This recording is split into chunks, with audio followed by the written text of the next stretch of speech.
आता सुरू झाली एकच कारवाई आणि यामुळं भल्या भल्या नेत्यांना घाम फुटला।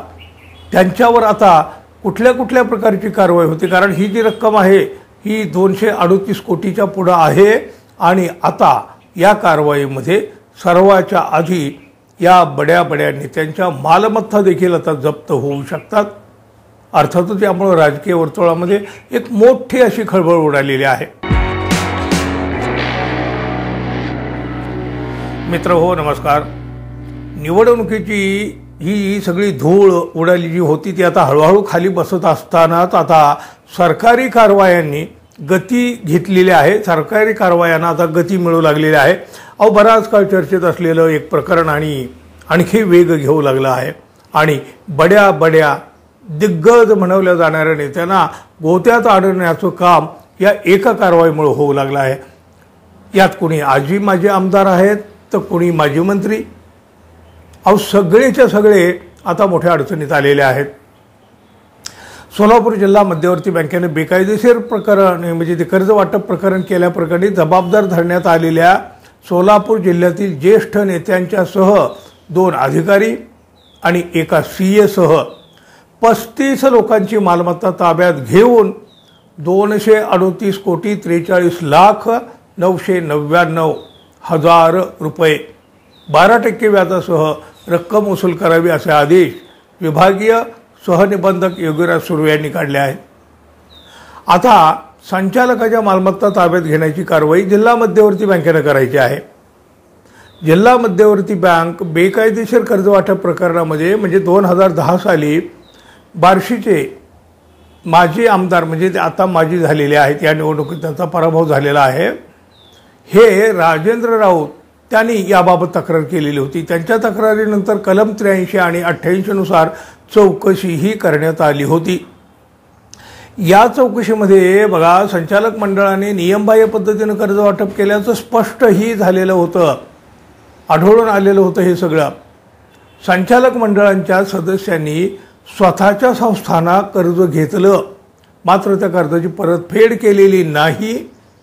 बँक अडचणीत आली, त्यामुळं असा ठपका देखील या चौकशीच्या अहवालात ठेवला गेला। जिल्हा मध्यवर्ती बँक बेकायदेशीर कर्ज वाटप प्रकरणामध्ये 83 आणि 88 कलमाच्या नुसार चौकशी करण्यात आली। या चौकशीमध्ये तत्कालीन संचालक मंडळाने नियमबाह्य कर्ज वाटप करून घेतल्याचे स्पष्ट झाले आहे। बँक संचालकांनी स्वतःचे साखर कारखाने, शिक्षण संस्था यांच्यासाठी बेकायदेशीर कर्ज घेतलं, मात्र ते भरलं नाही, त्यामुळं बँक आर्थिक अडचणीत आली, असा सगळा निष्कर्ष या चौकशीमध्ये आला। कलम 88 अन्वये चौकशीमध्ये जिल्ह्यातील ज्येष्ठ नेत्यांच्या बरोबर 35 लोकांवर 238,43,09,99,000 एवढं कर्ज उचलल्यापासून 12% व्याजासह संपूर्ण वसुली करण्याचे आदेश चौकशी अधिकारी किशोर तोष्णेवाल यांनी दिलेले। या आदेशानुसार विभागीय सहनिबंधक योगीराज सुर्वे यांनी संचालकांच्या मालमत्ता ताब्यात घेऊन वसुली करण्याचे आदेश जिल्हा मध्यवर्ती बँकांना दिले आहेत। आता जबाबदारी निश्चित केल्याप्रमाणे रक्कम वसुलीसाठी बँकेने कारवाई करायची आहे।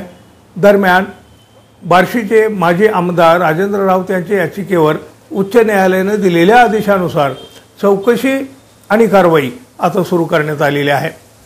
बघा, एकूण 238,43,09,99,000 रुपये एवढी रक्कम व्याजासह वसूल करण्याबाबतचं पत्र आता विभागीय सहनिबंधक योगीराज सुर्वे यांनी सोलापूर जिल्हा मध्यवर्ती बँकेला देऊन टाकलेलं आहे। म्हणजे आता जबाबदारी बँकेची सुरू झाली।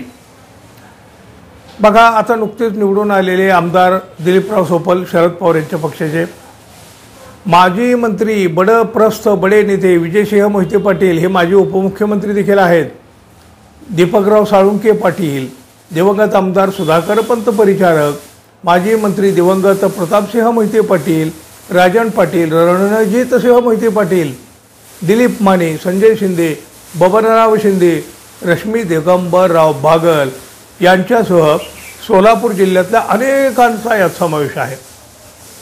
या वसुलीच्या आदेशाला स्थगिती मिळवण्यात जर समजा या नेत्याला यश आलंच तर मात्र हे वसुली प्रकरण काहीसं लांबणीवर पडू शकतं।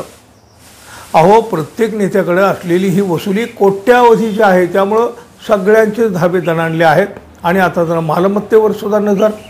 राज्याच्या राजकारणात सुद्धा आता याची चर्चा सुरू झालेली आहे. अर्थात पुढं काय होईल ते दिसेल. तोपर्यंत मित्रांनो, आपल्या चॅनलला आपण अजून सबस्क्राईब केलं नसेल तर जरूर करा. धन्यवाद. पुन्हा भेटू. तोपर्यंत नमस्कार.